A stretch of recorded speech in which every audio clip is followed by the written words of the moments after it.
It's been billed as Clash of the Dunes, one of the biggest heavyweight bouts we've ever had. It's the rematch between Anthony Joshua and Andy Ruiz Jr. I'd like to say Dom McGuinness has joined us, and Dom, it all ended in tears for AJ. 7th round stoppage back in the summer.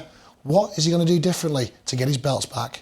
He's got to forget all about that fight, really, I think. He's got to go back to basics in many ways, to his boxing basics. He's got to use the jab. He's got to just kind of go back to the mentality he had before, when he expected to do a number on everybody without taking things lightly or being complacent. But when he is the biggest star in heavyweight boxing for a reason, and that's because of the fantastic record, a 91% knockout ratio. You know, obviously everything in his professional career had pretty much gone according to plan. He had a little wobble against Dillian Whyte. He was put down, obviously, against Vitaly Klitschko, but he weathered that storm. He's got to remember those things. He's been in trouble before and come through. He didn't come through against Ruiz Jr., one of the shocks of the century, obviously, in Madison Square Garden. But if he looks at it and forgets about that, easier said than done, of course. His mentality is going to be key. But there was a reason why Ruiz was a stand-in for Jarrell Miller.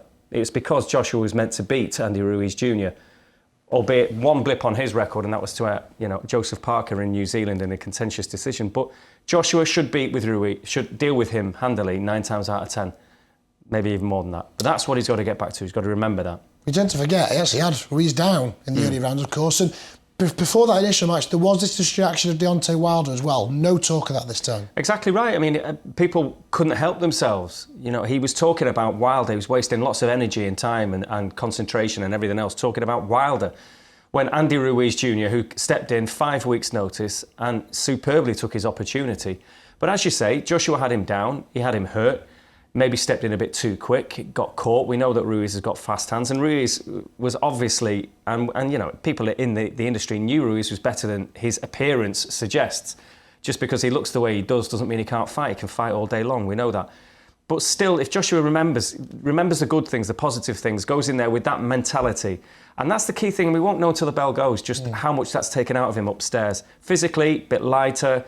He should have too much for Ruiz every day of the week.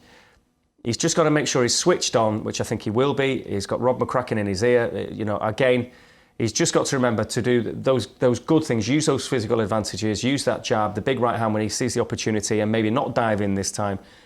And I think Joshua will come through this test and come through it well and put on a real display against Ruiz Jr.